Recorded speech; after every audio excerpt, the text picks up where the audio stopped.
మా latest videos కోసం మా ఈ తెలుగు న్యూస్ ఛానల్ సబ్స్క్రైబ్ చేసి గంట సింబల్ యాక్టివేట్ చేసుకోండి.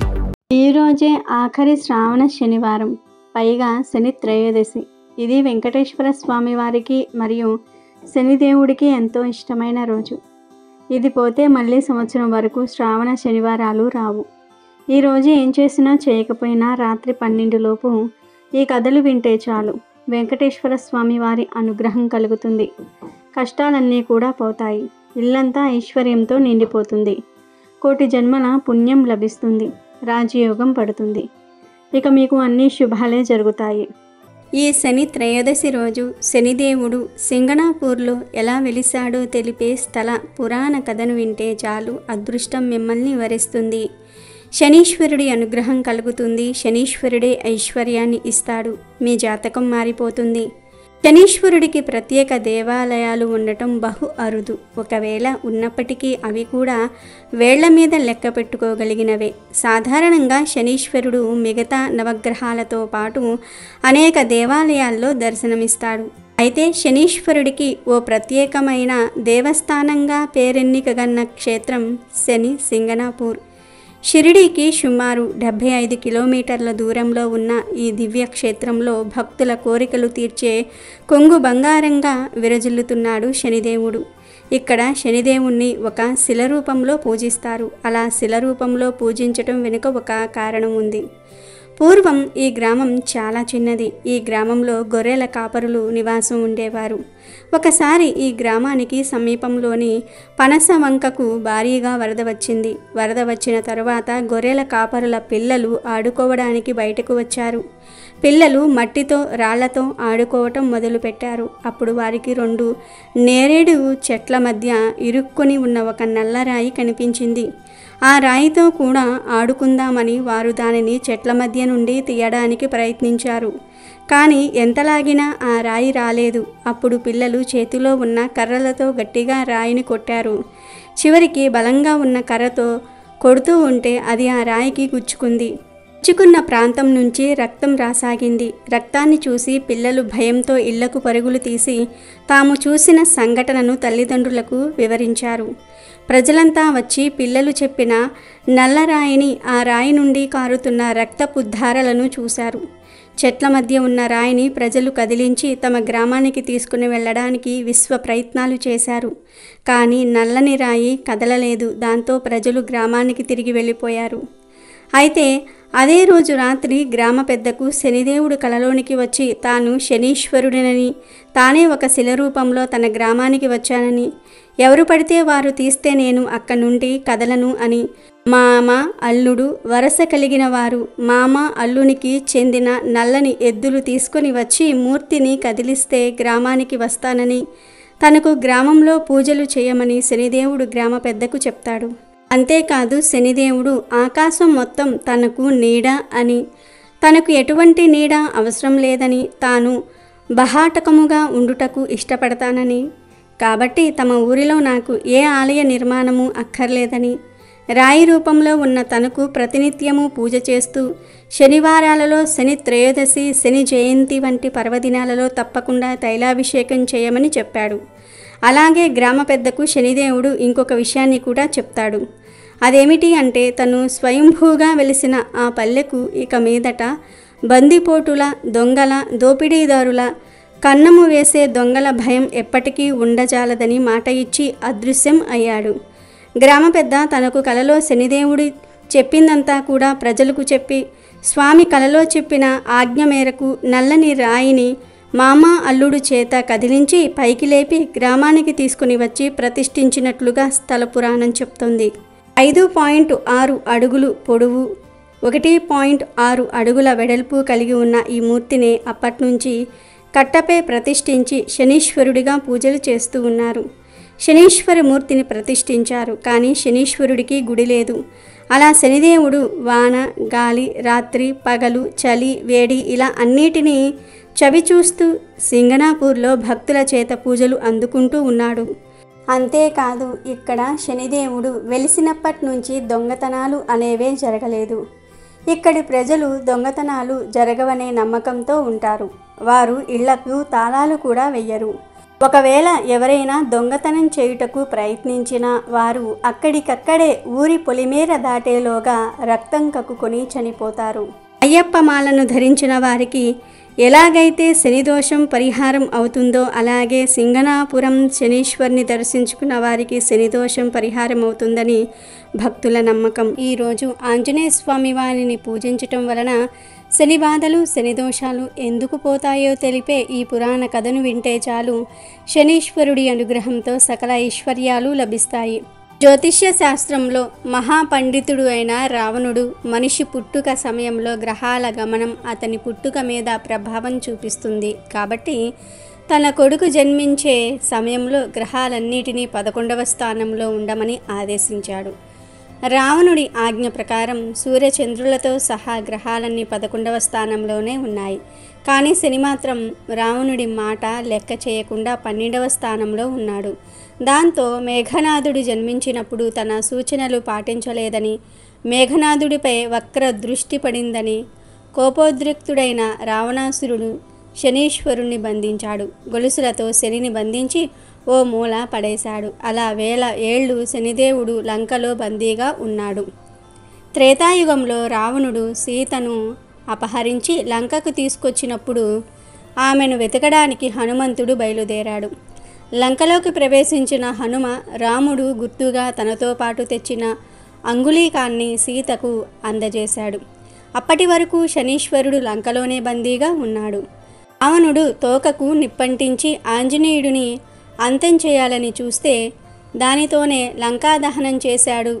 అలా లంకాదహనం చేస్తున్నప్పుడు ఓ మూల బందీగా ఉన్న శనిదేవుణ్ణి చూసిన ఆంజనేయుడు ఎవరు నీవని ప్రశ్నించాడు. తన గురించి తెలిపి బంధ విముక్తిని చేయమని వేడుకుంటాడు శనిదేవుడు. అప్పుడు హనుమ తన శక్తితో శనీశ్వరుని విడిపిస్తాడు. బంధ విముక్తుడైన శని అక్కడి నుంచి బయటకు రావడానికి ముందు తన తీక్షణమైన చూపులతో లంకలో మరిన్ని మంటలు వ్యాపింపజేశాడు. మంటలకు శని కూడా నల్లగా మారిపోవటమే కాదు, బంగారు లంక మొత్తం బూడిదిగా మారింది. తరువాత శనిదేవుణ్ణి బంధ విముక్తిని చేసినందుకు హనుమంతుడికి కృతజ్ఞతలు తెలిపి భవిష్యత్తులో నీ భక్తులకు ఎలాంటి ఇబ్బందులు కలిగించనని ప్రమాణం చేశాడు. ఏలినాటి శని సమయంలో కూడా ఆంజనేయ స్వామిని పూజిస్తే ఎలాంటి శని ఉండదని శని ప్రమాణం చేశాడు. ఆ తరువాత శని రావణుణ్ణి పట్టి పీడించి రావణుని పతనానికి కారణమయ్యాడు. శనిని బంధించటం వలనే రావణుడి పతనం జరిగిందని కొందరు నమ్ముతూ ఉంటారు. అలాగే ఈ శని త్రయోదశి రోజు శని వక్ర దృష్టి పడితే రావణ బ్రహ్మ అంతటి వాడైనా సరే నాశనమైపోయాడు అని తెలిపే ఈ పవిత్ర కథను వింటే జన్మల పాపాలు పోయి కోటి జన్మల పుణ్యం వస్తుంది. శనిదేవుడు సాధారణ మానవులనే కాదు దేవతలను కూడా పట్టి పీడిస్తాడు. రామాయణంలో రావణాసురుడు ఎందుకు నాశనమయ్యాడు, ఆయన వంశం ఎందుకు క్షీణించింది అని అడిగితే అందరూ రావణుడు సీతాదేవిని అపహరించాడు, దానివలనే రాముడి చేతిలో అతని కథ ముగిసిందని చెప్తారు. కానీ అసలు కారణం అది కాదు. రావణాసురుడు నాశనం అవటం వెనుక ఒక రహస్యం ఉంది. రావణాసురుడు సామాన్యుడు కాదు. 10 తలలతో 20 చేతులతో స్వర్ణ లంకను పరిపాలించాడు. 4 లక్షల విధులతో 9 కోట్ల శివుడి దేవస్థానాలతో అష్టదిక్పాలకులను శాసించాడు. అంతేకాదు ఆయన అన్ని వేదాలను చదివాడు. రావణాసురుడు అన్ని శాస్త్రాలు తెలిసినవాడు. 64 విద్యలలో ప్రావీణ్యం కలిగినవాడు. నవగ్రహాలను 9 మెట్లుగా చేసుకుని తొక్కినవాడు రావణ బ్రహ్మ. ఒకరోజు రావణాసురుడు సింహాసనం మీద కూర్చొని ఉంటే 2 రాక్షసులు వచ్చి స్వామి రావణ బ్రహ్మ వీడు నా భార్యను తీసుకుని వెళ్ళిపోయాడు, అన్యాయంగా నా భార్యను చెడపట్టాడు, మీరే తీర్పు చెప్పండి అంటాడు. అప్పుడు రావణాసురుడు కోపంతో ఓరి దుష్టుడా, పరాయి స్త్రీ తల్లి వంటిది వేరే వారి భార్యను నీవెందుకు అపహరించావు, అది అన్యాయం, ఇది అధర్మం అని చెప్పి వెంటనే వీడిని ఉరి తీయండి అని శిక్ష విధిస్తాడు.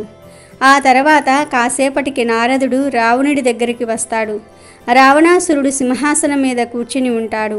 నవగ్రహాలను బోర్లా పెట్టి వారి వీపులను తొక్కుతూ ఉన్నాడు. ఆ నవగ్రహ దేవతల వద్దకు వచ్చి నారదుడు, ఏంటి నవగ్రహ దేవతలారా, మీ దృష్టి పడితే ప్రపంచమే తారుమారు అవుతుంది. కానీ నేడు ఈ రావణాసురుడి కాళ్ళ కింద నలిగిపోతున్నారే అని అంటాడు. దానికి శనీశ్వరుడు ఇలా అంటాడు, నారద, మా వీపు మీద కాళ్ళు పెట్టి తొక్కటం కాదు, ఒక్కసారి మమ్మల్ని బోర్లా పడుకోబెట్టకుండా తిప్పి చూడమను, అప్పుడు మా ప్రతాపం చూపిస్తామని అంటాడు. వెంటనే నారదుడు రావణాసురుడికి ఈ విషయాన్ని చెప్తాడు. రావణాసుర, ఇది విను. నీవు ఇంత పరాక్రమవంతుడివి, నవగ్రహాలను వీపుల మీద ఎందుకు తొక్కుతున్నావు? వాళ్ళ హృదయాల మీద కాళ్ళు పెట్టి తొక్కవచ్చు కదా, అప్పుడే నీ విలువ పెరుగుతుంది.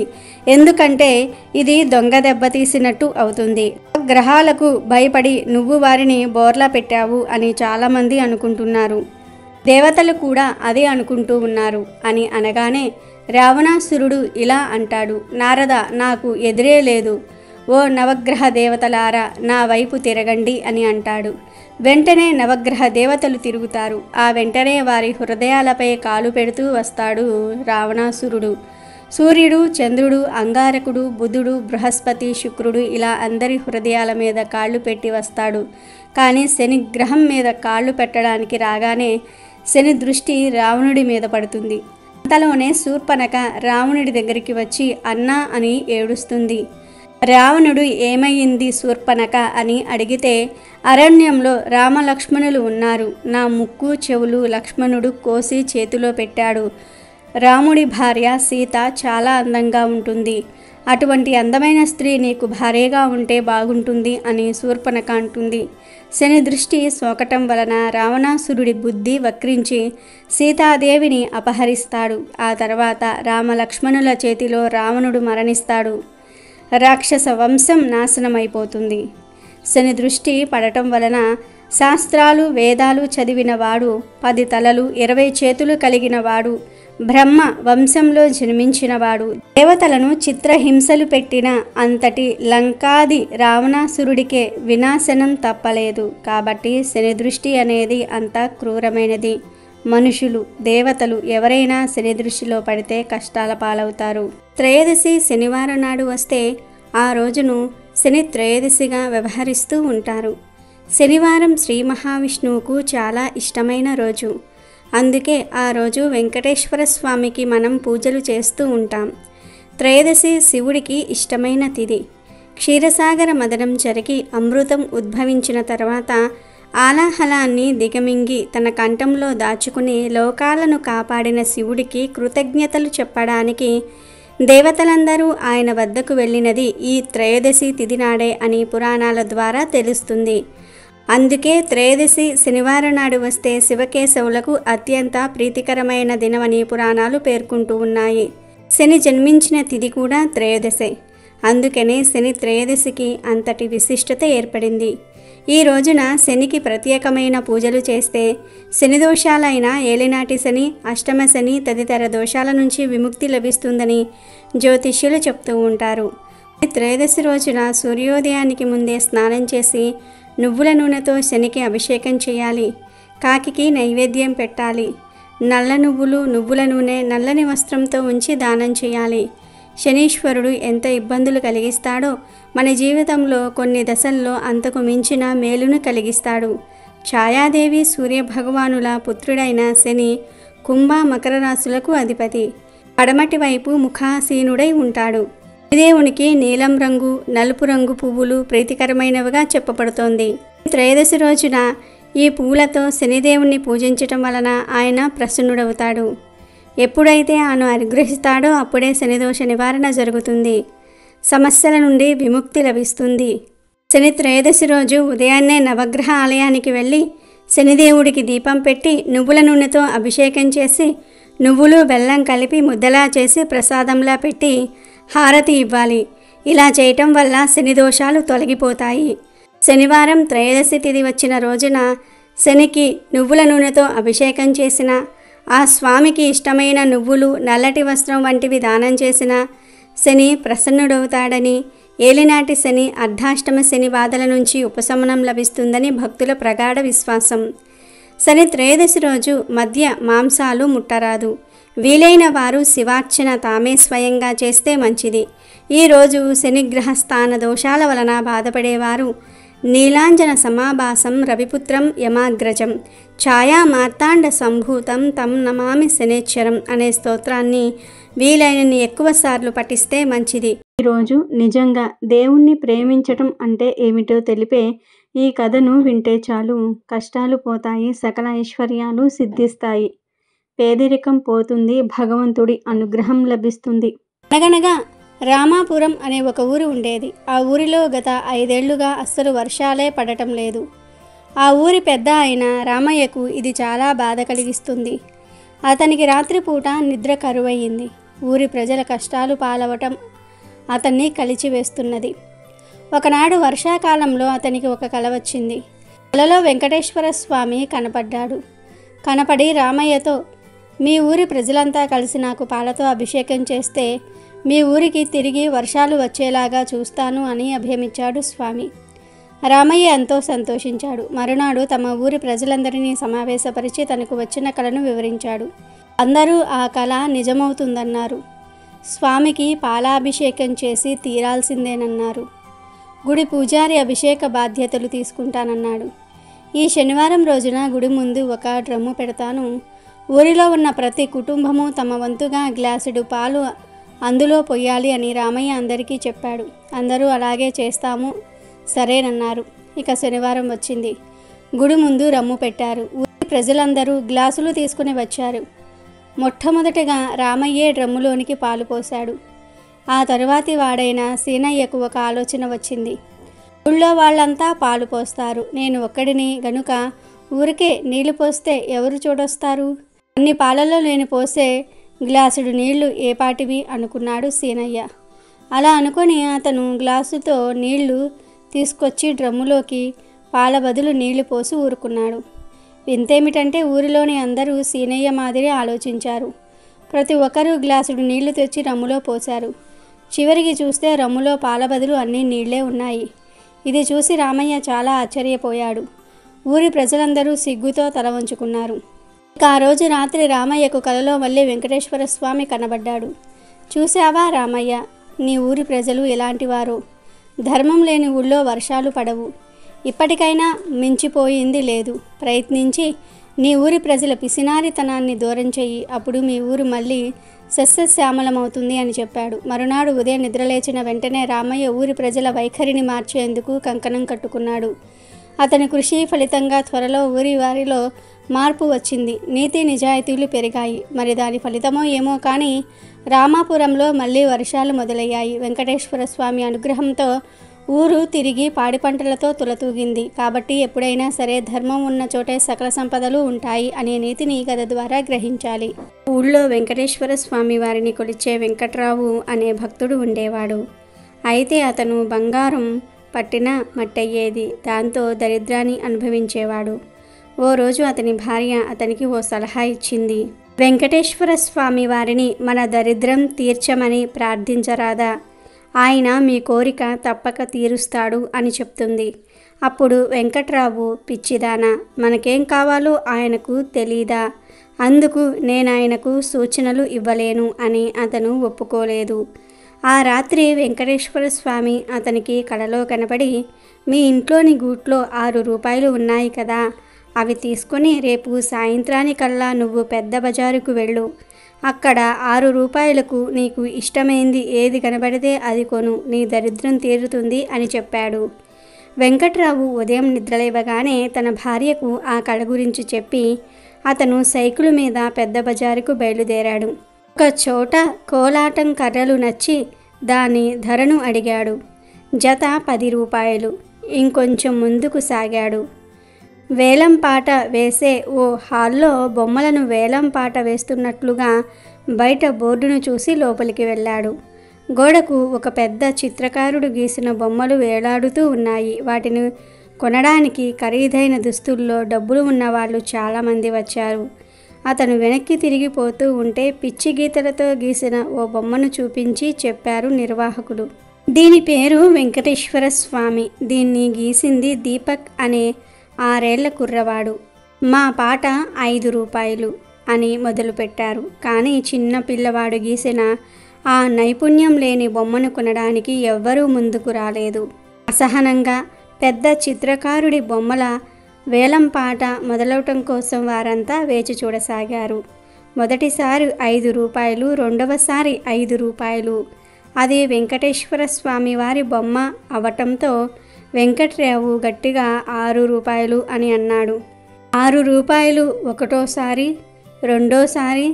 దాన్ని కొనడానికి అక్కడ ఉన్నవారు ఎవ్వరూ ముందుకు రాకపోవటంతో మూడోసారి అని డబ్బు తీసుకొని ఆ బొమ్మను వేలంపాట నిర్వాహకులు వెంకట్రావుకు ఇచ్చారు. అక్కడ ఉన్న వాళ్ళంతా ఆ బొమ్మను కొన్న వెంకట్రావు వంక వింతగా చూశారు. వేలంపాట మొత్తం ముగిసింది అని చెప్పారు నిర్వాహకులు. అదేమిటి, ఇంకా గోడకు వేలాడే ఆ అసలు బొమ్మలను వేలం వేయాలిగా అని అడిగారు కొనడానికి వచ్చిన వాళ్ళు. ఆ బొమ్మలను గీసిన చిత్రకారుడు అతని వీలునామాలో ఏం రాశాడో వినండి. అకాల మృత్యువు వాత పడిన తన కొడుకు గీసిన బొమ్మను మొదటగా 5 రూపాయలతో వేలం వేయాలని, దాన్ని ఎవరు కొంటే వారికి తను గీసిన చిత్రాలన్నిటినీ కూడా ఉచితంగా ఇవ్వాలని రాశాడు. కొడుకు గీసిన అసంపూర్ణ చిత్రానికి తన ప్రేమతో ఎంతో విలువ చేకూర్చాడు. ఎందుకంటే తండ్రిగా తన కొడుకు గీసిన బొమ్మ మీద అతని ప్రేమ అలాంటిది. కాబట్టి మీరు కోరుకున్న చిత్రాలన్నీ కూడా మీరు ఇతని నుండి కొనుగోలు చేయండి అని మిగిలిన చిత్రాలన్నిటినీ కూడా వెంకట్రావుకు ఇచ్చేశారు. దాంతో వెంకట్రావు ఆ చిత్రాలన్నిటినీ కూడా అమ్మే పెద్ద ధనవంతుడిగా మారిపోయాడు. ఇదంతా ఆ వెంకటేశ్వర స్వామి వారి దయే అని ఎంతో సంతోషించాడు. ఎవరైనా దేవుణ్ణి కానీ దేవుడిచ్చిన మనసును కానీ నిజంగా ప్రేమించగలిగితే అతని విలువకు 10 ఇంతల విలువను చేకూర్చడానికి, అవి మీకు సహకారం అందించడానికి ఒక తండ్రిగా మీ వెంట ఉంటాయి. ఆ ప్రేమను పొందగలిగిన వాళ్ళు నిజంగా ధన్యులు. ఒకసారి వైకుంఠంలో ఉన్న లక్ష్మీదేవి దగ్గరకు శని భగవానుడు వస్తాడు. లక్ష్మీదేవి మరియు శని భగవానుల మధ్య ఒక వాగ్వాదం జరిగింది. వీరిద్దరూ నేను గొప్ప అంటే నేను గొప్ప అని వాదులాడుకోవటం మొదలుపెట్టారు. వీరి ఇద్దరి వాదన విన్న విష్ణు భగవానుడు ఒక సలహా ఇచ్చాడు. విష్ణు భగవానుడు అంటున్నాడు, మీరు ఇద్దరూ కూడా భూలోకానికి వెళ్ళండి. ఎక్కడైతే మంచి గుణగణాలు కలిగిన రాజు ఉంటాడో అతని రాజ్యంలోనికి వెళ్ళి ఆ రాజును మీ ఇద్దరిలో ఎవరు గొప్పవారో చెప్పమని అడగండి అని విష్ణు భగవానుడు సలహా ఇచ్చాడు. దీనికి అంగీకరించిన లక్ష్మీదేవి శని భగవానులు భూలోకంలోనికి బయలుదేరుతారు. ప్రయాగ నగరంలో శ్రీవత్స అనే రాజు ఉన్నాడు. ఆ రాజు చాలా మంచివాడు. ఇతడి గొప్పతనం ఎన్నో నగరాలకు విస్తరణ చెంది ఉంది. లక్ష్మీదేవి మరియు శని భగవానుడు రాజసభలో ఉన్న శ్రీవత్స దగ్గరకు వచ్చి, మా ఇద్దరిలో ఎవరు గొప్ప అనే విషయం మేము తెలుసుకోలేకపోతూ ఉన్నాము. నువ్వు గొప్ప రాజువి కదా, మా ఇద్దరిలో ఎవరు గొప్ప అనే విషయాన్ని నువ్వు తేల్చి చెప్పు అని అన్నారు. లక్ష్మీదేవి శనిదేవుని మాటలు విన్న రాజు కొంచెం కంగారు పడ్డాడు. ఇప్పుడు నేను వీరి ఇద్దరిలో ఎవరు గొప్ప అని చెప్పను? శనిదేవుడు గొప్ప అని చెప్తే లక్ష్మీదేవికి కోపం వస్తుంది. లక్ష్మీదేవి గొప్ప అని చెప్తే శని భగవానుడికి కోపం వస్తుంది. లక్ష్మీదేవికి కోపం వస్తే నా రాజ్యంలోని సంపదలన్నీ పోతాయి. శని భగవానుడికి కోపం వస్తే నా రాజ్యాన్ని అష్టకష్టాల పాలు చేస్తాడు. రాజు ఆలోచించటం చూసిన లక్ష్మీదేవి శని భగవానుడు ఇలా అంటారు, మేమిద్దరం ఒక వారం తర్వాత మళ్ళీ నీ దగ్గరకు వస్తాము. అప్పటికి నువ్వు ఆలోచించుకొని మా ఇద్దరిలో ఎవరు గొప్పవారో చెప్పు అంటారు. లక్ష్మీదేవి శని భగవానుడు ఆ రాజు దగ్గర నుండి వెళ్ళిపోతారు. రాజు ఎవరు గొప్ప అని చెప్పాలి అని ఆలోచిస్తూ ఉన్నాడు. ఈ ఆలోచనతో రాజుకు తిండిపై నిద్రపై ఆసక్తి తగ్గిపోయింది. అలా 4 రోజులు గడిచాయి. ఇంకా 3 రోజులే ఉన్నాయి. నేను ఏం చెయ్యాలి అని ఆలోచిస్తూ ఉన్నాడు. రాజు చింతగా ఉండటం చూసిన రాణి, ఏమయ్యింది? మీరు ఎందుకని కొద్ది రోజుల నుండి చాలా ఆందోళనగా ఉంటున్నారు? ఏమైనా సమస్య వచ్చిందా, లేదా మన నగరానికి ఏదైనా సమస్య రాబోతూ ఉందా అని అడిగింది. రాణి అడిగిన ప్రశ్నలకు రాజు, నేను ఒక సమస్యలో ఇరుక్కున్నాను. 4 రోజుల క్రితం నేను రాజ్యసభలో ఉండగా లక్ష్మీదేవి శని భగవానులు వచ్చారు. వారిద్దరూ వారిలో ఎవరి గొప్ప అనే విషయాన్ని నన్ను చెప్పమన్నారు అని రాజు అన్నాడు. ఆ మాటలు విని రాణి ఇలా అడుగుతుంది, అయితే మీరు వారిద్దరిలో ఎవరు గొప్ప అని చెప్పారు. దానికి రాజు, నేను ఎవరు గొప్ప అని చెప్పలేదు. ఇంకా దానికోసం వారు నాకు ఒక వారం రోజులు గడువు ఇచ్చారు. ఇప్పటికి 4 రోజులు అయిపోయాయి, కానీ నాకు సమాధానం దొరకలేదు. నేను ఎవరు గొప్ప అని చెప్పను? ఒకరు గొప్ప అని చెప్తే మరి ఒకరికి కోపం వస్తుంది. నేను ఏం చెయ్యను అని రాజు రాణితో అన్నాడు. దానికి రాణి ఇలా అంటుంది, నేను మీకు ఒక సలహా ఇస్తాను. మీరు మీ సింహాసనం కుడి పక్కన బంగారు సింహాసనం ఒకటి వేయించండి. అలాగే మీ ఎడమవైపు వెండి సింహాసనం వేయించండి. ఎప్పుడైతే లక్ష్మీదేవి శనిదేవుడు మీ వద్దకు వస్తారో వారిని కూర్చోమని చెప్పండి. వారు ఎంచుకున్న కుర్చీలు వారి స్థాయిని, గొప్పతనాన్ని రుజువు చేస్తాయి అని చెప్పింది. రాణి సలహా విన్న రాజు ఆనందంతో ఉప్పొంగిపోయాడు. మరుసటి రోజు కొంతమందిని పిలిచి ఒక బంగారు సింహాసనం, ఒక వెండి సింహాసనం చేయించమని చెప్పాడు. వారం రోజులు గడిచిపోయాయి. లక్ష్మీదేవి, శనిదేవుడు రాజు దగ్గరకు వచ్చారు. రాజు వారిని కూర్చోమని చెప్పగా లక్ష్మీదేవి బంగారు సింహాసనంపై, శనిదేవుడు వెండి సింహాసనంపై కూర్చున్నారు. లక్ష్మీదేవి, శనిదేవుడు రాజుని, మా ఇద్దరిలో ఎవరు గొప్పవారో చెప్పు అన్నారు. దానికి రాజు, మీ ఇద్దరిలో ఎవరు గొప్పవారో మీరే స్వయంగా నిర్ణయం తీసుకున్నారు అన్నాడు. ఆ మాటలకు శని భగవానుడు ఆశ్చర్యపోయాడు. తాను దేనిపైన కూర్చున్నాడో చూసుకున్నాడు. శని భగవానుడు మనసులో ఇలా అనుకుంటున్నాడు, నేను వెండి సింహాసనంపై కూర్చున్నా, లక్ష్మీదేవి బంగారు సింహాసనంపై కూర్చుంది. వెండి కంటే బంగారం విలువైనది. వెండి కన్నా బంగారాన్ని గొప్పగా భావిస్తారు, అంటే లక్ష్మీదేవియే గొప్పదా అని ఆలోచించి వెంటనే తాను కూర్చున్న సింహాసనంపై నుంచి లేచి రాజువైపు కోపంగా చూసి బయటకు వెళ్ళిపోయాడు. శనిదేవుడు వెళ్ళటం చూసిన రాజుకు భయం వేసింది. వెంటనే లక్ష్మీదేవి ఇలా అంటుంది, నువ్వేమీ భయపడకు, నీకు తోడుగా నేనుంటాను అంటుంది. శనిదేవుడికి కోపం రావటం వల్ల శ్రీవత్స రాజ్యానికి విపరీతమైన కరువు వచ్చింది. రాజ్యంలో పంటలు పండలేదు, వానలు కురవలేదు. దానితో రాజ్యంలోని ప్రజలంతా పక్క రాజ్యానికి వెళ్ళటం మొదలుపెట్టారు. చాలా వరకు రాజ్యంలోని ప్రజలంతా రాజ్యాన్ని విడిచి వెళ్ళిపోయారు. అలా ఏడాది గడిచింది. రాజ్యంలో పరిస్థితులు ఏమీ చక్కబడలేదు. దాంతో రాజు, రాణి కూడా రాజ్యం విడిచి వెళ్ళాలని నిర్ణయించుకున్నారు.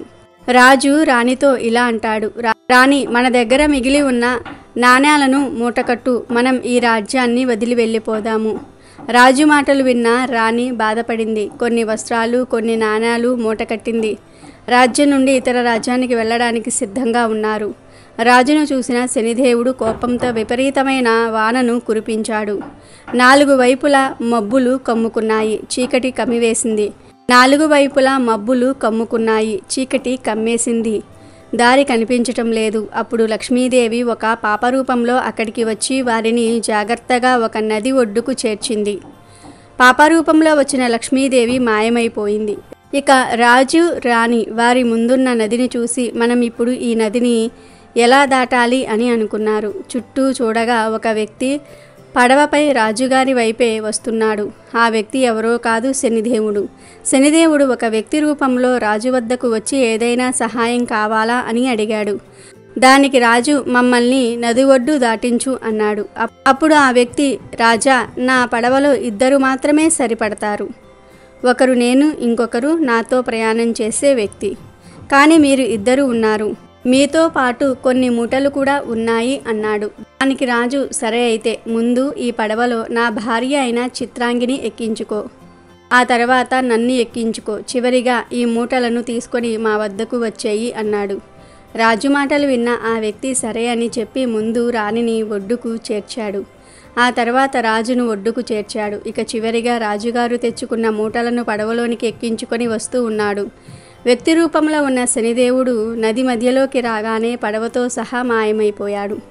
రాజు వద్ద ఉన్న డబ్బంతా శనిదేవుడు తీసుకొని మాయమైపోయాడు. ఇది చూసి రాజు, రాణి చాలా బాధపడ్డారు. అయినా సరే ఏం పర్వాలేదు, మనమిద్దరము కష్టపడి పనిచేసుకుందాము, ఎంతో కొంత ధనాన్ని పోగు చేసుకుందాము అని రాజు రాణికి ధైర్యం చెప్పాడు. రాజు, రాణి ఒక నగరానికి చేరుకున్నారు. ఆ నగరంలో చిన్న పాక వేసుకొని నివసించడం ప్రారంభించారు. రాజు కొన్ని కట్టలు కట్టుకొని వచ్చి ఆ కట్టెలను వంట చేసుకోవడానికి ఇంటిలో ఉంచి మరికొన్ని కట్టెలను అమ్మి ధనం సంపాదించడం ప్రారంభించారు. లక్ష్మీదేవి దయవల్ల రాజుగారికి గంధం చెక్కలు దొరికాయి. ఆ గంధం చెక్కలను అమ్మి రాజు చాలా ధనాన్ని పోగు చేశాడు. రాజు, రాణి 2 సుఖంగా జీవించటం ప్రారంభించారు. రాజు ఆనందంగా ఉండటం చూసిన శనిదేవుడు రాజు ఆనందాన్ని ఎలా చెడగొట్టాలి అని ఆలోచిస్తూ ఉన్నాడు.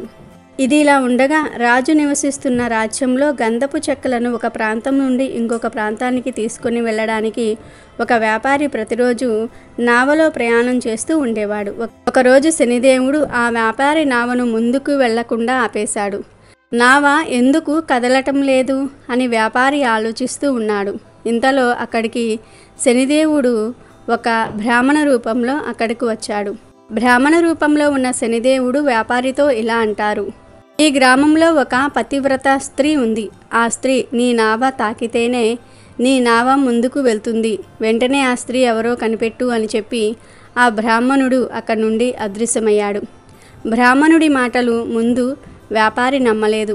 నావ కదలడానికి చేయవలసిన ప్రయత్నాలన్నీ కూడా చేశాడు.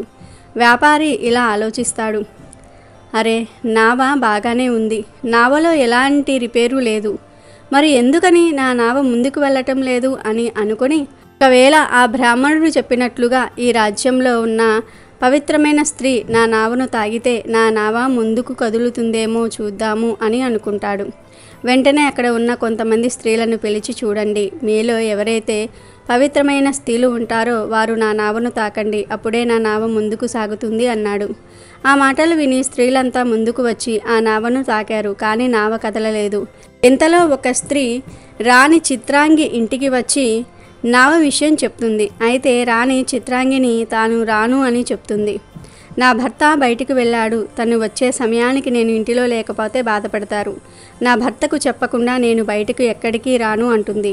ఆ మాటలు విని ఆ స్త్రీ అక్కడ నుండి నావ ఉండే చోటుకు వెళ్తుంది. ఆమె కూడా ఆ నావను తాకుతుంది. కానీ నావ కదలదు. ఏంటి, ఈ రాజ్యంలో నా నావను ముందుకు నడిపే ఒక్క స్త్రీ కూడా లేదా అని బాధపడతాడు. అప్పుడు ఒక స్త్రీ ఇలా అంటుంది: ఒక స్త్రీ ఇంకా రాలేదు, తన భర్త కట్టెలు కొట్టడానికి వెళ్ళాడంట. తను తన భర్త చెప్తే గాని ఇల్లు కదిలి రాను అంది. వెంటనే ఆ వ్యాపారి, దయచేసి మీరు ఒక్కసారి ఆమె వద్దకు వెళ్ళి మళ్ళీ ఈ విషయం గురించి చెప్పండి, ఆలస్యమైతే నా వ్యాపారం దెబ్బతింటుంది అని అంటాడు.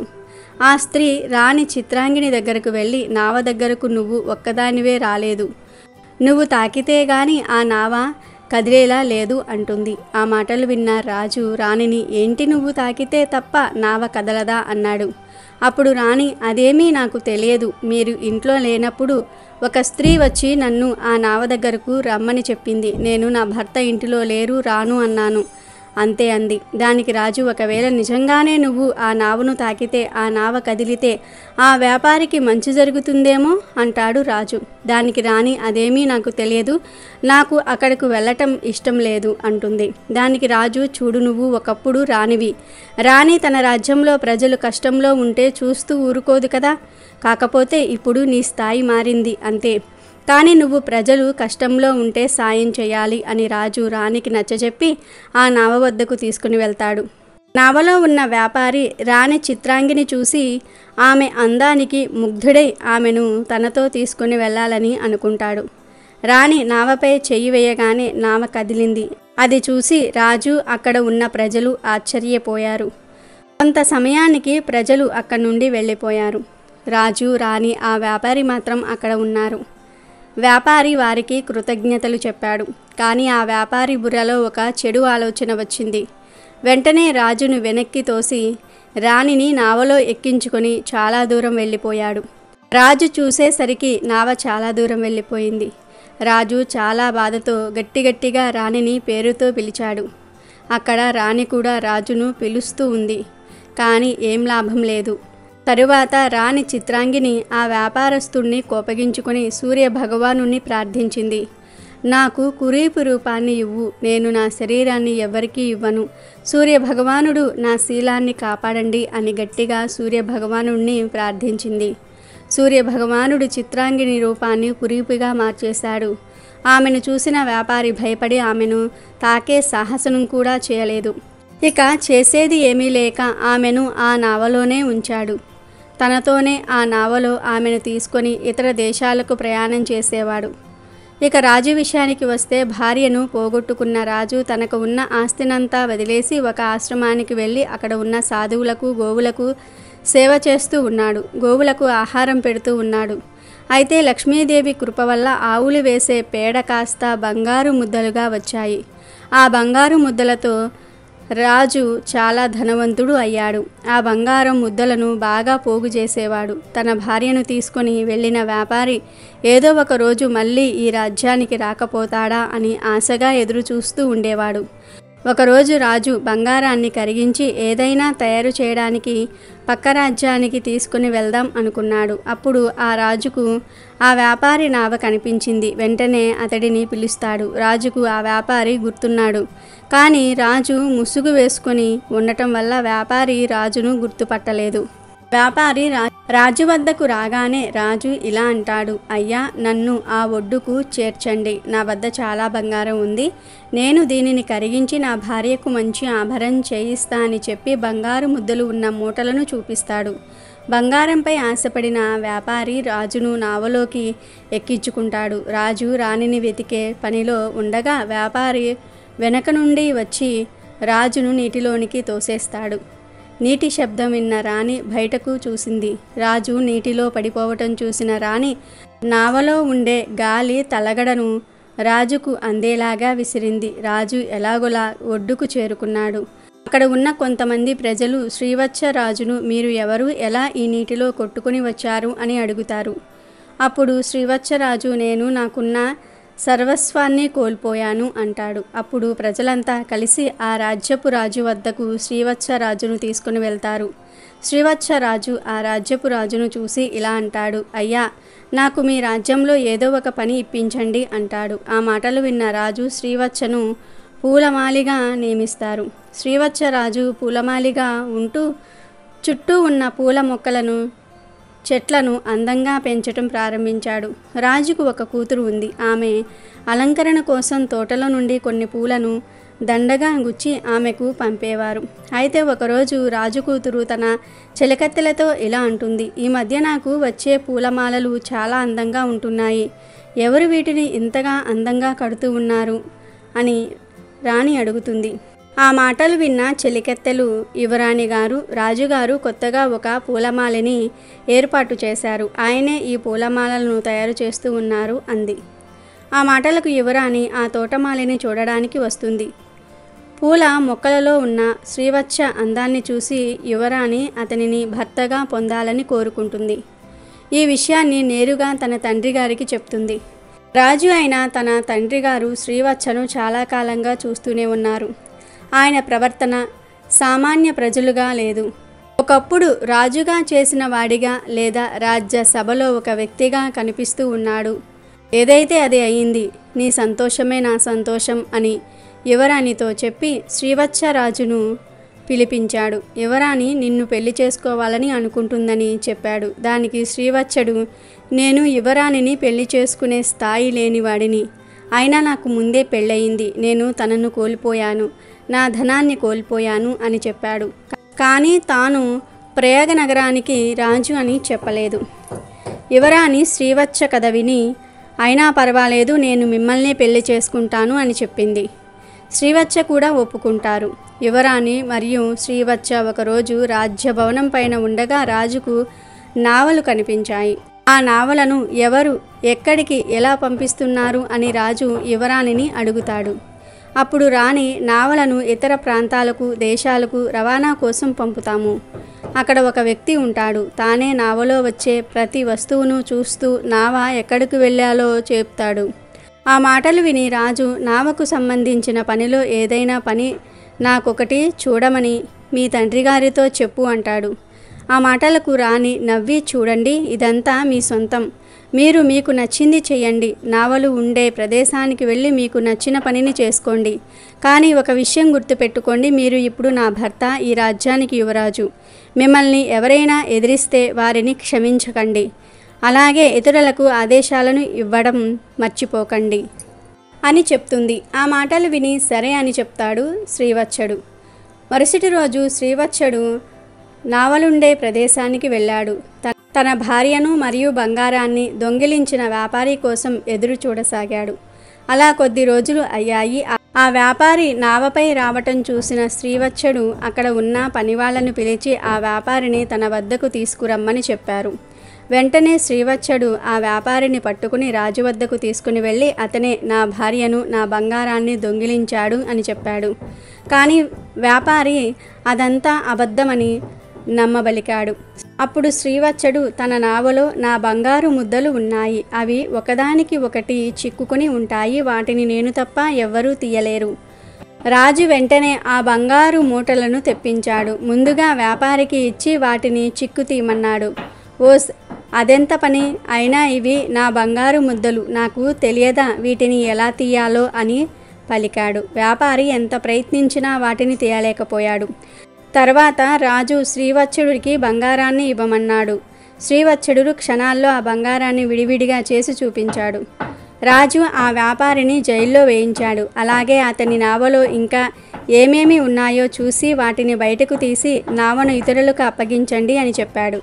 రాజ్యసభలో ఉన్న కొందరు ఆ నావను బాగా తనిఖీ చేశారు. రాజ్యసభలోకి కురీపు రూపంలో ఉన్న చిత్రాంగిని తీసుకుని వచ్చారు. శ్రీవత్సడు ఆమెను చూసి, ఈమె నా భార్య చిత్రాంగి, నీకు ఏమయ్యింది? నువ్వు ఎందుకు ఇలా కురీపిగా తయారు అయ్యావు అంటాడు.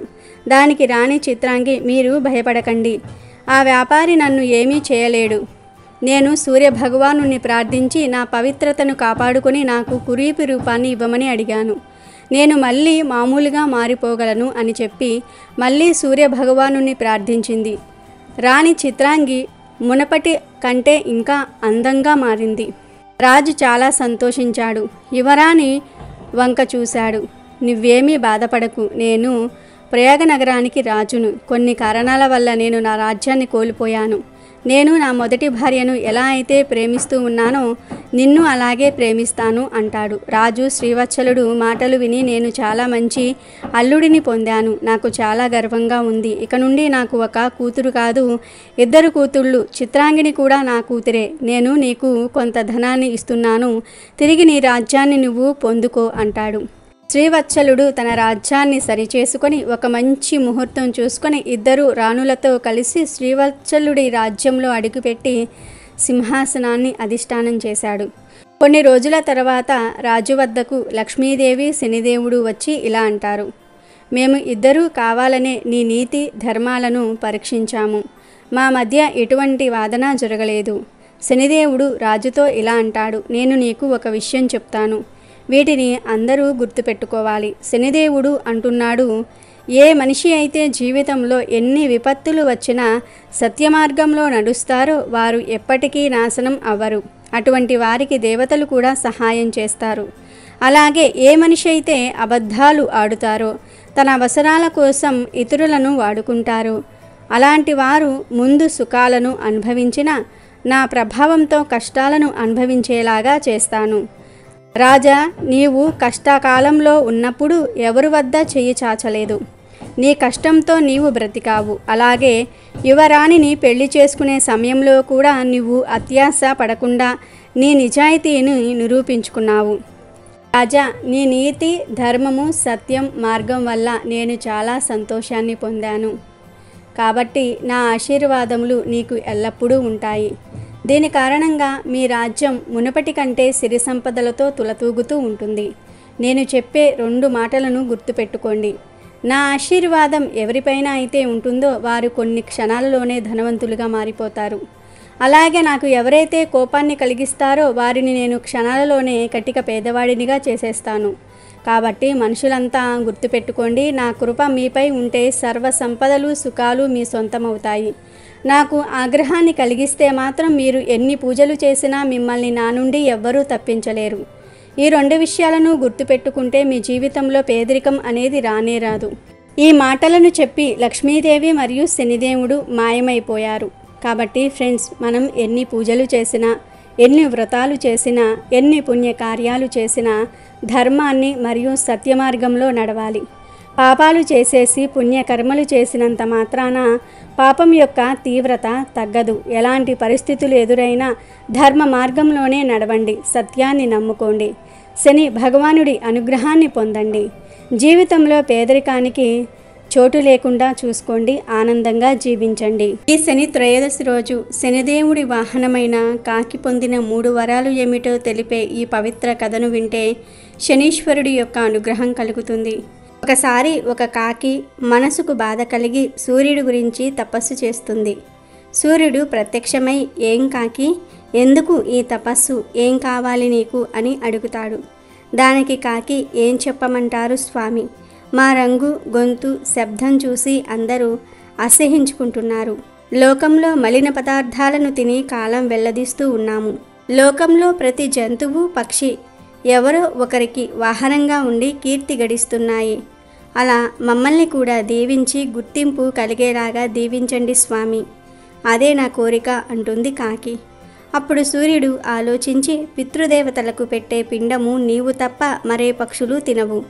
ఆ పిండము నీవు తింటేనే ఆ ఆహారం పితృదేవతల ఆకలి తీరుస్తుందని వరమిస్తాడు.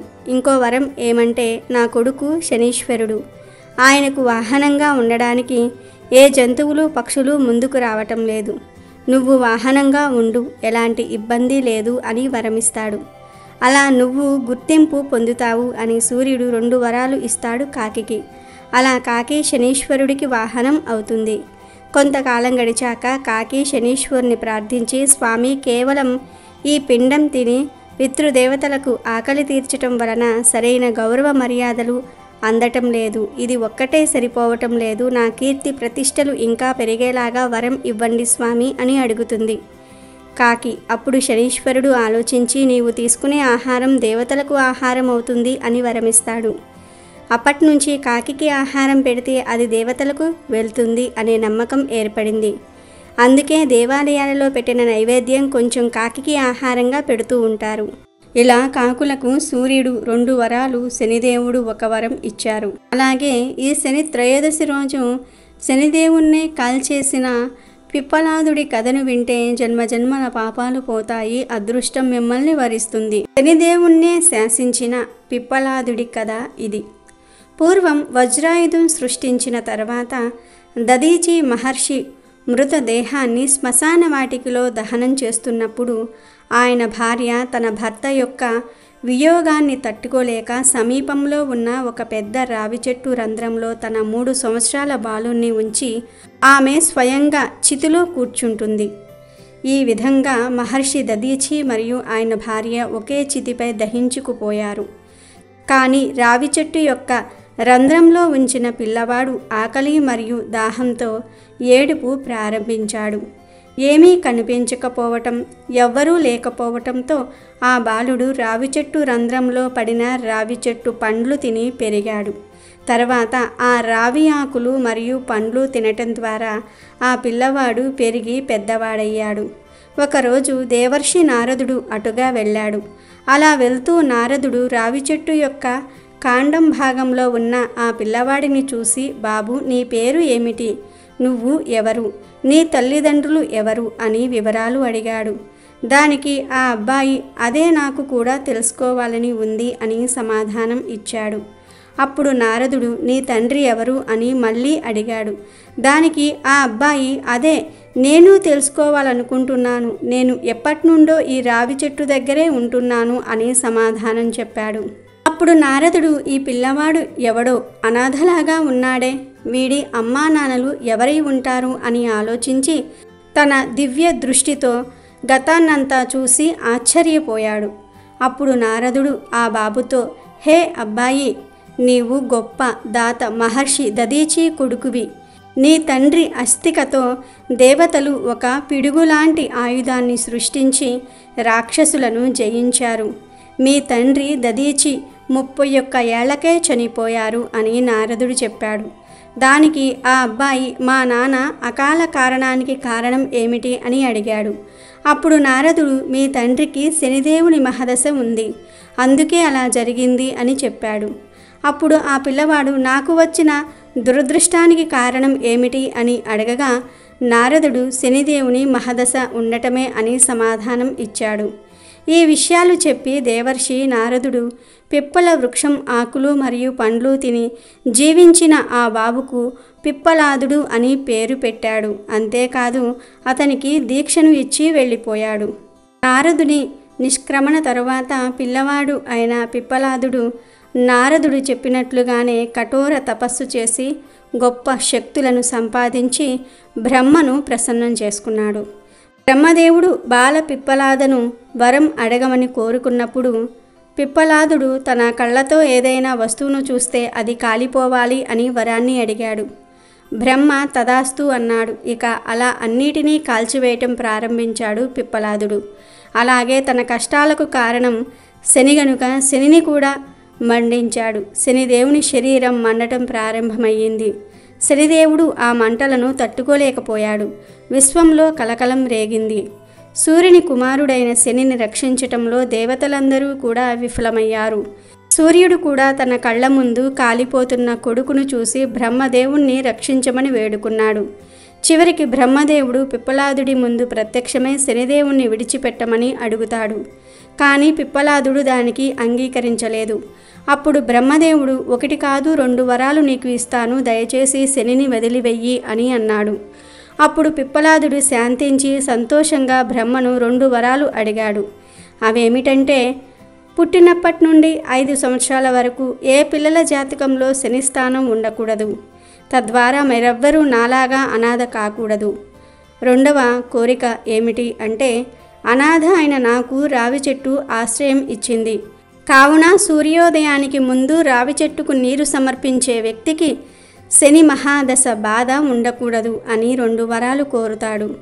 దానికి బ్రహ్మదేవుడు తదాస్తు అని వరం ఇచ్చాడు. అప్పుడు పిప్పలాదుడు తన బ్రహ్మదండంతో ఆయన పాదాలపై పడి మండుతున్న శనిని విడిపించాడు. శనిదేవుని పాదాలు దెబ్బతినటం వల్ల అతను మునుపటిలాగా వేగంగా నడవలేకపోయాడు. శని మంటల్లో కాలిపోవటంతో అవయవాలు కాలిపోయి శని నల్లగా అయిపోయాడు. అందుకే శని చరతి యహ శనేశ్వరః అంటే మెల్లగా నడిచేవాడు శనీశ్వరుడు అని, శని నల్లని శరీరం కలవాడు అని అంటారు. శని యొక్క నల్లని విగ్రహాన్ని మరియు రావి చెట్టును పూజించటం వెనుక ఉన్న కారణం ఇదే. తర్వాత పిప్పలాదుడు ప్రశ్నోపనిషత్తును రచించాడు. ఇది ఇప్పటికీ విస్తారమైన జ్ఞాన భాండాగారంగా ఉంది. రోజు దేవుడి మీద డిపెండ్ అయితే ఏం జరుగుతుంది, మనుషుల మీద ఆధారపడితే ఏం జరుగుతుందో తెలిపే ఈ కథను వింటే చాలు, మీ జీవితంలో పేదరికం అనేది దగ్గరకు రాదు. దైవాన్ని నమ్మిన వాడికి అదృష్టం తలుపు తడుతుంది. అదృష్టవంతులు మాత్రమే దైవాన్ని ఆశ్రయిస్తారు. అదృష్టవంతుణ్ణి ఎవ్వరూ చెడగొట్టలేరు. మానవులను పొగుడుతూ దైవాన్ని తక్కువగా చూసే దురదృష్టవంతుణ్ణి ఎవ్వరూ బాగు చేయలేరు. అందుకు ఉదాహరణే ఈ కథ. పూర్వం ఒక రాజుగారి కొలువులో 2 పురోహితులు ఉండేవారు. అందులో ఒకరి పేరు దైవాధీనం. ఈ దైవాధీనం జగత్ సర్వం అని నమ్మినవాడు. జగత్తంతా దేవుని ఆధీనమే, ఆయన సంకల్పం చేత నడుస్తున్నది అని నమ్మేవాడు కనుక ఆయనకు ఆ పేరు వచ్చింది. 2వ వాని పేరు రాజాధీనం. ఈ రాజాధీనం రాజుగారి పరిపాలన బాగా ఉందని, అందుకే ప్రజలంతా సుఖంగా ఉన్నారని నమ్మేవాడు కనుక ఇతనికి రాజాధీనం అనే పేరు వచ్చింది. రాజుగారి మెప్పు పొంది ఇతను అప్పుడప్పుడు రాజా బహుమానం అందుకునేవాడు. ఒకరోజు రాజుగారికి రాజాధీనం గారిని సువర్ణ వజ్ర వైడూర్యాలతో సత్కరించాలని కోరిక కలిగింది. అది ఎవరికీ తెలియకుండా రహస్యంగా చేయాలని భావించాడు. ఒక గుమ్మడికాయను తెప్పించి దానికి కన్నం పెట్టించి అందులో వజ్ర వైడూర్య రత్న మాణిక్య సువర్ణాలను అందులో నిక్షేపం చేసి రాజాధీనం గారికి సదక్షిణంగా దానం చేశాడు.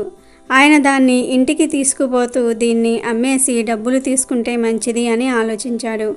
ఆలోచన వచ్చిన వెంటనే ఒక శెట్టిగారికి గుమ్మడికాయ అమ్మి ఆయన ఇచ్చిన పావలా డబ్బులు తీసుకుని ఇంటికి వెళ్ళాడు. ఆ కాయను కొన్న శెట్టిగారికి ఒక ఆలోచన వచ్చింది. గుమ్మడికాయ దొరికింది, పితృదేవతల పేరుతో దాన్ని దానం చేస్తే పుణ్యం అని పెద్దలు అంటారు.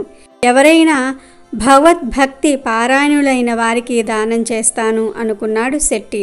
అప్పుడే అనుకోకుండా దైవాధీనం గారు అటు వెళ్తూ కనిపించారు. శెట్టిగారు ఆయనను ఇంటికి ఆహ్వానించి దక్షిణతో సహా కూష్మాండ దానం చేశారు. దైవాధీనం ఆ దానం స్వీకరించి గుమ్మడికాయ తీసుకుని ఇంటికి వెళ్ళాడు.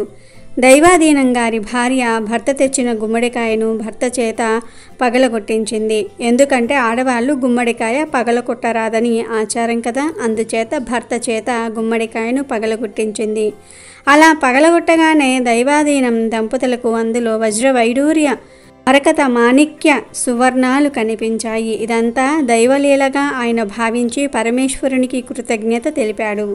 మర్నాడు రాజాధీనం రాజదర్శనానికి వెళ్ళాడు. అప్పుడు ఆయన్ని గుమ్మడికాయ కూర తిన్నావా అని రాజుగారు అడిగాడు. దానికి ఆయన ఆహా, ఓహో, అద్భుతం అని బొంకారు. ఇక రాజుగారికి గుమ్మడికాయ ఆయన ఇంటికి చేరలేదని అర్థమైంది. ఒళ్ళు మండింది. గట్టిగా అడిగి రాజు నిజం తెలుసుకున్నాడు. జరిగింది తెలుసుకుని శెట్టిని పిలిచి అడిగితే డబ్బు ఇచ్చి దాన్ని కొన్నానని, దైవాధీనం గారికి దానం చేశానని చెప్పాడు. తాను ఒకటి తెలిస్తే దైవం ఇంకోలాగా చేశాడేమిటి అని రాజుగారు ఆలోచించుకున్నాడు. మరోసారి ఒక సంచిలో ధనాన్ని మూట కట్టించి రాజాధీనం గారు వచ్చే దారిలో పెట్టి భటుణ్ణి కనిపించకుండా దాక్కుని ఏం జరుగుతుందో చూస్తూ ఉండమన్నాడు. రాజాధీనం నడిచి వస్తూ దాన్ని గమనించకుండా వెళ్ళిపోయాడు. భటుడు రాజుగారికి విషయం తెలిపాడు. ఆయన మళ్ళీ ఆశ్చర్యంలో మునిగాడు. రాజాధీనాన్ని పిలిపించి ఆ మూటను ఎందుకు చూడలేదని అడిగాడు. దానికి అతడు రోజూ వెళ్ళే దారే కదా, కళ్ళు మూసుకొని వెళ్ళలేనా అని అక్కడికి రాగానే అనిపించిందని, అందుకని కళ్ళు మూసుకొని వెళ్ళా అని బదులు చెప్పాడు. అప్పుడు రాజుకు అర్థమైంది తాను ఒకటి తెలిస్తే దైవం ఇంకొకటి తెలుస్తుంది అని. దైవాన్ని నమ్మిన వాడికే అదృష్టం తలుపు తడుతుంది అని ఈ కథ ద్వారా గ్రహించుకోవాలి. అలాగే ఈరోజు ఆపత్కాలంలో తప్పు చేసిన దోషం ఉండదు అని తెలిపే ఈ పురాణ కథను వింటే చాలు, దరిద్రం అనేది మీ దరి చేరదు. మహాభారతంలోనూ పంచతంత్రం మాదిరిగానే అనేక నీతి కథలు కనిపిస్తూ ఉంటాయి. ఒకవైపు మంచి చెడుల గురించి వివరిస్తూ మనిషి నడవడి ఎలా ఉండాలో సూచించి, మరోవైపు లోకరీతి ఎలా ఉంటుందో తెలియజేస్తాయి. భారతంలోనే శాంతి పర్వంలో అంపశయ్య మీద ఉన్న భీష్ముడు ధర్మరాజుకు చేసిన హితబోధలలో భాగంగా ఈ కథలు సాగుతాయి. వాటిల్లో ఒకటి ఈ కథ. అంపశయ్య మీద ఉన్న భీష్ముడితో ధర్మరాజు, పితామహ, ధర్మ భ్రష్టుత్వం కలిగినప్పుడు కరువు కాటకాలు సంభవిస్తాయి. అప్పుడు ద్విజులైన బ్రాహ్మణ, క్షత్రియ, వైశ్యులు ఎలా బ్రతకాలి అని అడిగాడు. అప్పుడు భీష్ముడు, ధర్మనందన, త్రేతాయుగము ద్వాపర యుగ సంధిలో 12 సంవత్సరాల కాల తీవ్రమైన కరువు సంభవించింది. నదులు, చెరువులు, పచ్చిక బయళ్ళు, చివరకు అడవులు కూడా ఎండిపోయాయి. ఆహారము దొరకక జంతువులు చచ్చిపోసాగాయి. రాజులు ప్రజల వద్ద ఉన్న ధాన్యాలను పన్నుల రూపంలో దోచుకున్నారు. బలవంతులు బలహీనులను దోచుకున్నారు. బ్రాహ్మణులు ధర్మం తప్పి ప్రవర్తించసాగారు. యజ్ఞయాగాదులు ఆగిపోయాయి. ఆకలికి తాళలేని జనము చనిపోసాగారు. ఆ సమయంలో విశ్వామిత్రుడనే మహర్షి ఆకలికి తట్టుకోలేక ఆహారం కొరకు వెతుకుతూ సాయం సమయానికి ఒక పల్లెను చేరుకున్నాడు. విశ్వామిత్రుడు ఆకలి బాధతో సొమ్మసిల్లి అక్కడే పడిపోయాడు. అతడి పక్కన ఒక కుక్క శరీరము పడి ఉంది. దాని చర్మం వలిచి మిగిలిన శరీరం అక్కడ ఎండబెట్టారు. దానిని ఆ మహర్షి చూశాడు. ప్రాణం పోయే సమయంలో కుక్క మాంస భక్షణం చేయటం పాపం కాదని కుక్క మాంసం దొంగిలించబోయాడు. అప్పుడే అక్కడ ఉన్న ఒక చండాలుడు అది చూసి, అయ్యా, మీరెవరు? ఈ పనికి ఎందుకు పూనుకున్నావు అని అడిగాడు. దానికి విశ్వామిత్రుడు, అయ్యా, నా పేరు విశ్వామిత్రుడు. ఆకలితో ఉన్నాను. చాలా రోజులుగా ఆహార పానీయాలు లేకుండా ఉన్నాను. ప్రాణాలు నిలుపుకోవడానికి కుక్క మాంసం తిన్నా తప్పులేదనుకుని ఈ కుక్క మాంసం తీసుకుంటున్నాను. అగ్ని పవిత్రుడు అయినా సర్వభక్షకుడు కదా, అలాగే నేను అని చెప్పాడు. అప్పుడు ఆ చండాలుడు, మహాత్మా, అన్ని మాంసాల్లోకి కుక్క మాంసం నీచమైనది. దానిని మీ వంటి తాపసులు తీసుకోవటం దోషం కాదా అని అడిగాడు. దానికి విశ్వామిత్రుడు, బ్రహ్మ అండగా ఉన్న నాకు ఏ పాపం అంటదు. ముందు ప్రాణాలు నిలుపుకోవటం ముఖ్యం. బ్రతికి ఉంటే యజ్ఞ యాగాదులు చేసి పాప పరిహారం చేయవచ్చు. నాకు జీవనాధారమైన కుక్క మాంసం వదలను అన్నాడు. అప్పుడు ఆ చండాలుడు మళ్ళీ ఇలా అన్నాడు, మహాత్మా, కుక్క మాంసం తినడం అధమాధమం. మీ వంటి తాపసులు అలాంటి పని చేయవచ్చా అని అడిగాడు. దానికి విశ్వామిత్రుడు, అయ్యా, అగస్త్య మహాముని రాక్షస మాంసం తిన్నా అతడి ప్రతిష్ట తగ్గలేదు కదా అని అన్నాడు. అప్పుడు చండాలుడు, అయ్యా, అగస్త్యుడు రాక్షస బారి నుండి మానవాళిని రక్షించడానికి రాక్షస మాంసం మేక మాంస రూపంలో తిన్నాడు. మీరు మీ ఆకలి మాత్రం తీసుకోవడానికి కుక్క మాంసం తినాలని అనుకుంటున్నారు. మీరు అగస్త్యుడు ఒకటి ఎలా అవుతారు అని అడిగాడు. ఇక విశ్వామిత్రుడు ఆకలికి తాళలేక, ఓయి బ్రహ్మ జ్ఞానానికి ఆలవాలమైన ఈ దేహం కోసం ఏమి చేసినా పాపం కాదు, అడ్డులే అన్నాడు. అప్పుడు చండాలుడు, మహాత్మా, దొరికిన ఆహారం వదలలేక ఇలా అంటున్నావు కానీ దీని వలన మీ తేజస్సు క్షీణించదా అన్నాడు. అప్పుడు విశ్వామిత్రుడు, అయ్యా, నేను బ్రతకాలని అనుకుంటున్నాను, నాకు ఈ మాంసం ఇవ్వు, నేను నిన్ను అడిగి తీసుకుంటున్నాను కనుక నాకు దొంగతనం చేసిన పాపం అంటదు అని అన్నాడు. ఇక చండాలుడు, మహానుభావ, ఎంతో పుణ్యాత్ములైన మీరు అధముడినైన నా వద్ద దానం తీసుకునుట ధర్మమా? నేను ఇంతకంటే కాఠిన్యం వహించలేను, ఇదిగో కుక్క మాంసం, మీ ఇష్టం వచ్చినట్లు చేసుకోండి అన్నాడు. అప్పుడు విశ్వామిత్రుడు కుక్క మాంసం తిని ప్రాణాలు నిలుపుకున్నాడు. ఆ తరువాత వానలు కురిశాయి, చెట్లు చిగురించాయి, పంటలు పండాయి, కరువు దూరమయ్యింది. విశ్వామిత్రుడు కుక్క మాంసం తిన్న పాప పరిహారం చేసుకున్నాడు కనుక ధర్మనందన, ఆపత్కాలంలో ఏ తప్పు చేసినా దోషం లేదు అని భీష్ముడు ధర్మరాజుతో చెప్పాడు. శ్రావణ శనివారం రోజు వెంకటేశ్వర వ్రతకల్పంలోని ఈ కథలు వింటే చాలు, కోటి జన్మల పుణ్యం వస్తుంది, పట్టిందల్లా బంగారం అవుతుంది. పూర్వకాలమున నగరి అనే గ్రామములో ధనగుప్తుడనే వ్యాపారుడు ఉండేవాడు. అతడు మహాలోభి. ఎంత ఐశ్వర్యములు సంపాదించినా కూడా అతని లోభితనమునకు అంతు లేకుండెను. ఈ ఐశ్వర్యమంతయు తన గొప్పయే అనుకుని అతను వెర్రవీగేవాడు.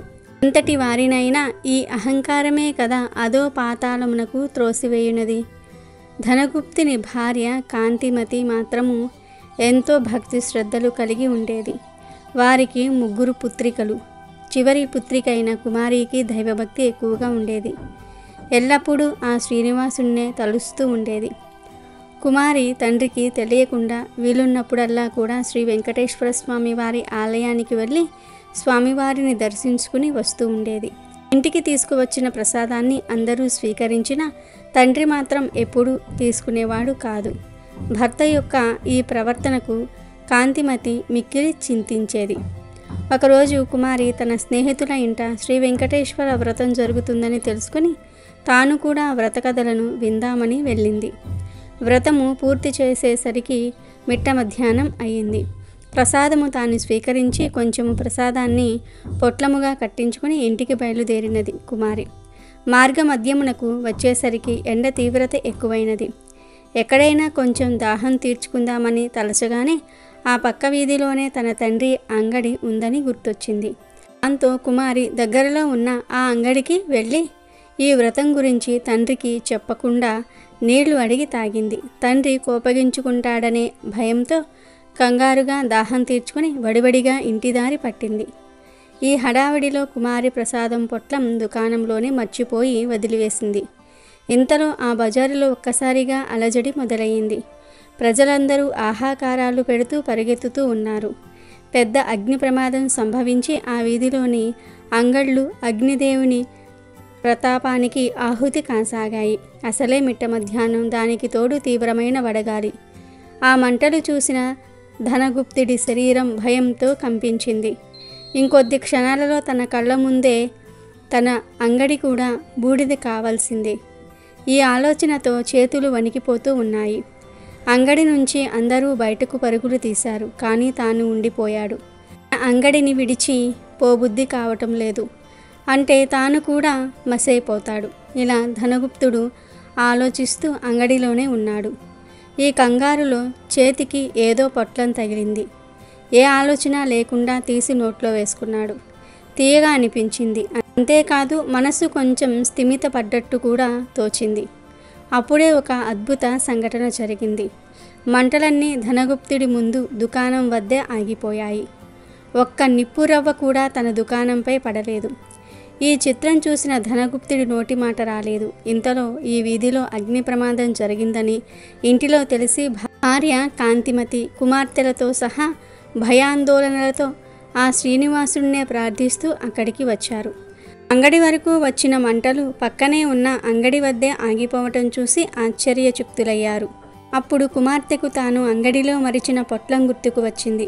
ధనగుప్తుడు అంతకుముందు తాను తిన్నది ఆ పొట్లంలోని పదార్థంగా గ్రహించాడు.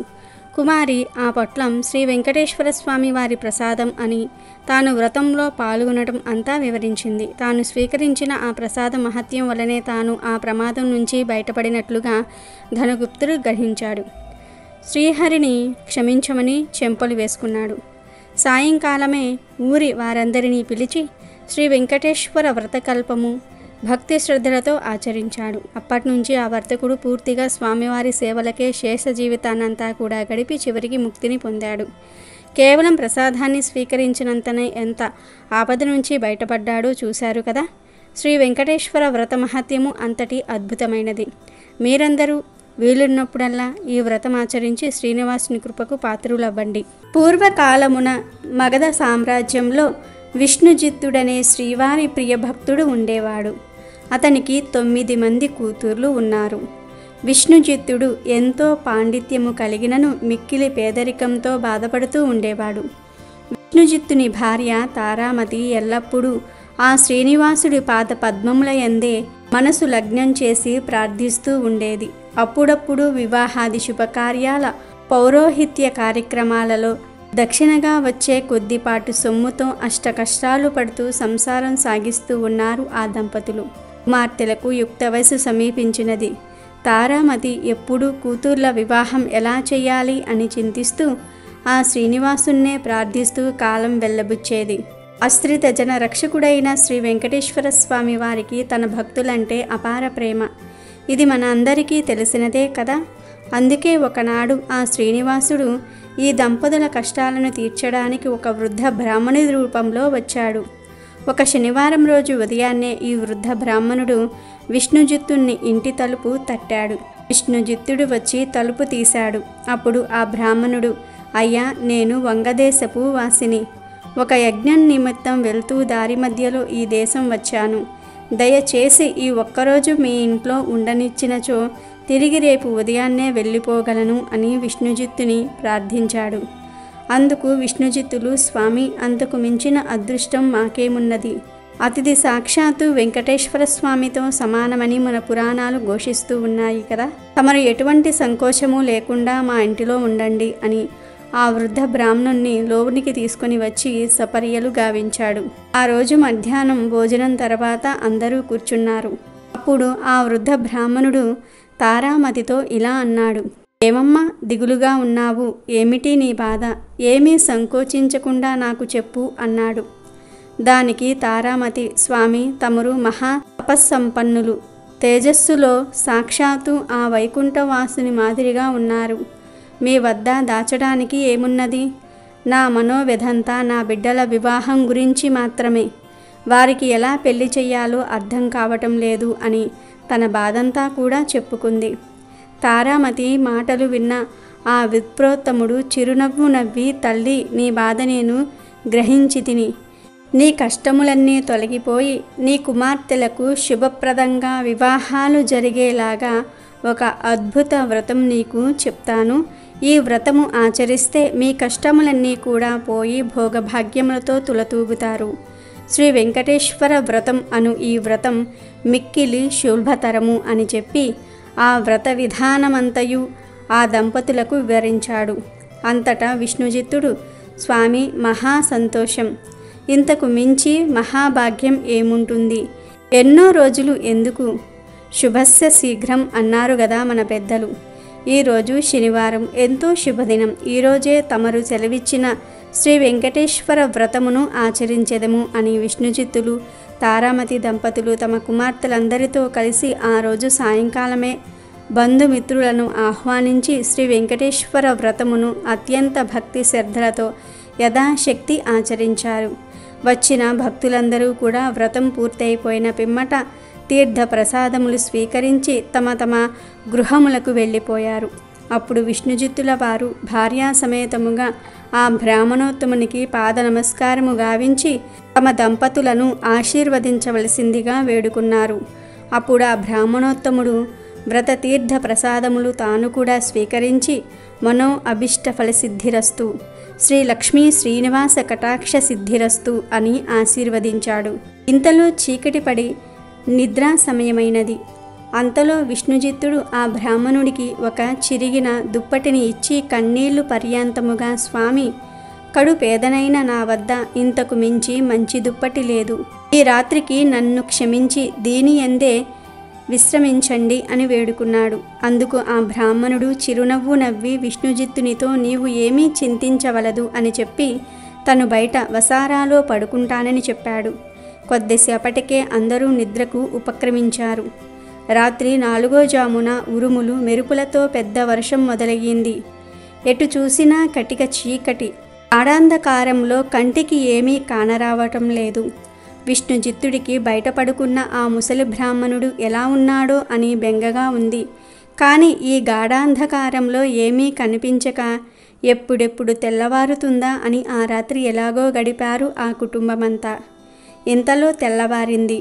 వాన తేలిక పడింది. బయట బ్రాహ్మణుడు ఏమైనాడో, ఎంత బాధపడ్డాడో అనుకుంటూ బయటకు వచ్చిన ఆ దంపతులకు అద్భుత దృశ్యం కనిపించింది. అక్కడ విప్రోత్తముడు లేడు. చిరిగిన దుప్పటి స్థానంలో పట్టు పీతాంబరం ఉంది. ఆ పీతాంబరంపై శ్రీ వెంకటేశ్వర స్వామి వారి విగ్రహం చిరునవ్వుతో కనిపించింది.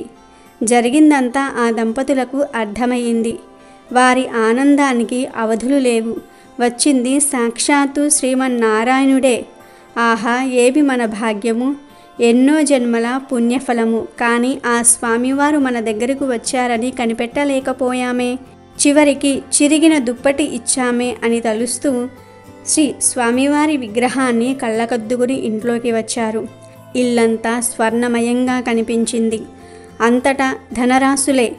ఆహా, శ్రీ వెంకటేశ్వర స్వామి వారి వ్రతకల్ప మహత్యము వలన గదా ఇదంతయు జరిగినది అని చెప్పి ఆ స్వామిని అనేక విధాల స్తుతించారు. సాక్షాత్తు స్వామివారే ఆ భక్తుని ఇంటికి అతిథి రూపంలో వచ్చి వ్రత విధానము చెప్పటమే కాకుండా తీర్థ ప్రసాదాలు కూడా తానే స్వీకరించాడు.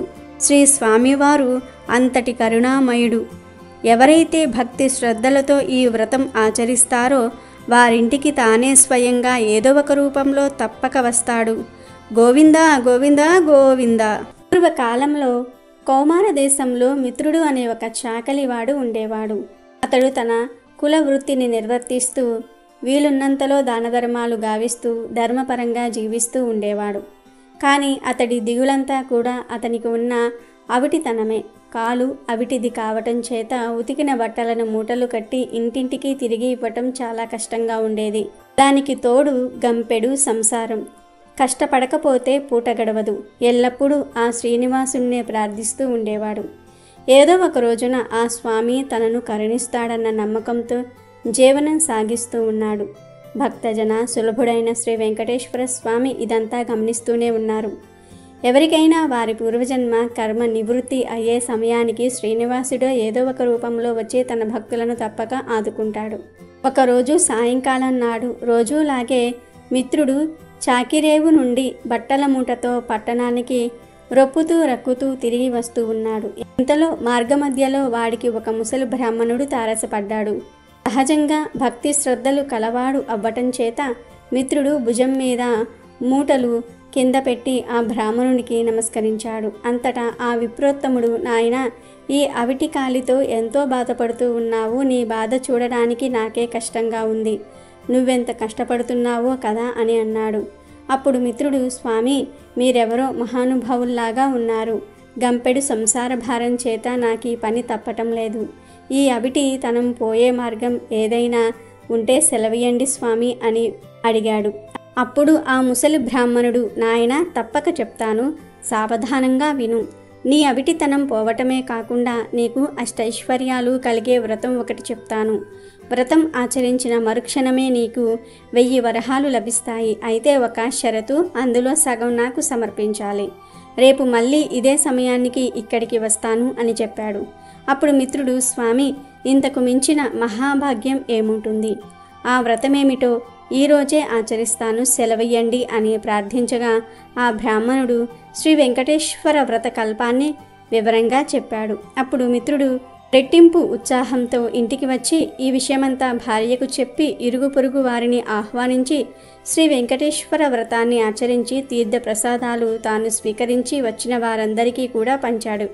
ఇంతలో ఇంటి బయట ఏదో కోలాహలం వినబడింది.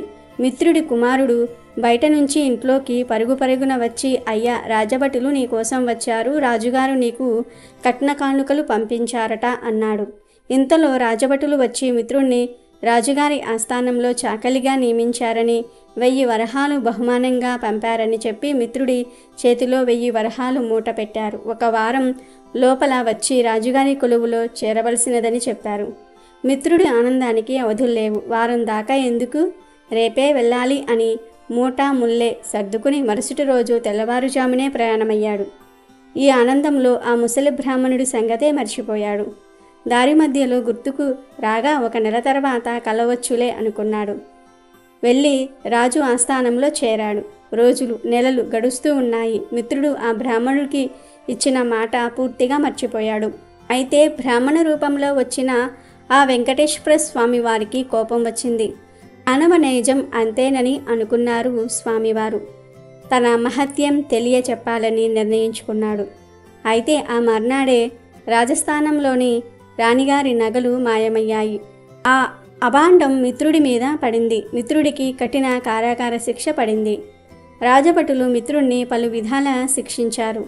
ఎందుకిలా జరిగింది, ఎందుకు అభాండం నా మీద పడింది అని తలుస్తున్న మిత్రుడికి ఆ రాత్రి స్వామివారు కలలో కనబడి, వృద్ధ బ్రాహ్మణుడి రూపంలో వచ్చినది తానేనని, తనకిచ్చిన మాట నిలబెట్టుకోకపోవటం చేతనే ఇలా జరిగిందని చెప్పారు. అప్పుడు మిత్రుడు, స్వామి, నేను మిక్కిలి పాపాత్ముణ్ణి, ఎంతటి అపరాధం చేశాను, దయచేసి నన్ను కరుణించండి. ఇక మీదట తప్పక ప్రతి నెల మీ వ్రతం ఆచరిస్తాను. నా సంపాదనలో సగభాగం ప్రతి నెల జీవితాంతం తమకే సమర్పిస్తాను అని చెంపలు వేసుకుని స్వామివారిని పరిపరి విధాల వేడుకున్నాడు. భక్తజన సులభుడైన స్వామివారు అందుకు సంతోషించి మిత్రుని అనుగ్రహించారు. శ్రీవారి అనుగ్రహం చేత రాణి నగలు వేరే ప్రదేశంలో మరుదినమునే దొరికినవి. మిత్రుడు దొంగిలించలేదని రాజు గ్రహించడం జరిగింది. మిత్రుడిని కారాగారం నుంచి వదిలివేశారు. అప్పటినుంచి మిత్రుడు స్వామివారికి ఇచ్చిన మాట ప్రకారం ప్రతి నెల శ్రీ వెంకటేశ్వర వ్రతం ఆచరిస్తూ తన సంపాదనలో సగభాగం స్వామివారికే సమర్పిస్తూ కలకాలం సుఖంగా జీవించి చివరన ముక్తిని పొందాడు. శ్రావణ శనివారాలంటే వెంకటేశ్వర స్వామికి ఎంతో ఇష్టం. శ్రావణ శనివారం రోజున వెంకటేశ్వర స్వామిని పూజించుకుంటే చాలా మంచిది. చాలామంది ఈరోజు స్వామివారి ముందు పిండి ప్రమిదలు ఉంచి పిండి దీపారాధన చేస్తారు. శ్రావణ మాసంలోని అన్ని శనివారాలలో ఇలా పిండి దీపారాధన చేస్తే ఈ శ్రావణ మాసం వెళ్ళేలోపే మీ కోరికలన్నీ కూడా నెరవేరుతాయని పెద్దలు చెప్తూ ఉన్నారు. కనుక శ్రావణ శనివారం రోజు అందరూ వెంకటేశ్వర స్వామిని పూజించాలి, పిండి దీపారాధన చేయాలి. పిండి దీపారాధన చేసే సమయం లేని వారు కనీసం మామూలు దీపారాధన అయినా సరే చేసుకోవాలి. ఇలా చేయటం వలన వెంకటేశ్వర స్వామి వారి అనుగ్రహం కలుగుతుంది. కనుక ఈరోజు రాత్రి 12 లోపు ఈ వీడియో చూస్తే చాలు, ఈ కథలు వింటే చాలు, శని భగవానుడి అనుగ్రహం కలుగుతుంది. శనీశ్వరుడే మిమ్మల్ని కుబేరులుగా మార్చేస్తాడు. మీకు ఉన్న కష్టాలన్నీ కూడా పోతాయి. ఈరోజు ఈ కథలను వింటే జన్మ జన్మల పాపాలు పోయి కోటి జన్మల పుణ్యం వస్తుంది. సకల ఐశ్వర్యాలు కలుగుతాయి. రాజయోగం పడుతుంది. పట్టిందల్లా బంగారం అవుతుంది. ఇక మీ దశ దిశ మారిపోతుంది. వీడియో నచ్చితే లైక్ చేయండి, షేర్ చేయండి, బట్ సబ్స్క్రైబ్ చేసుకోవడం మర్చిపోవద్దు.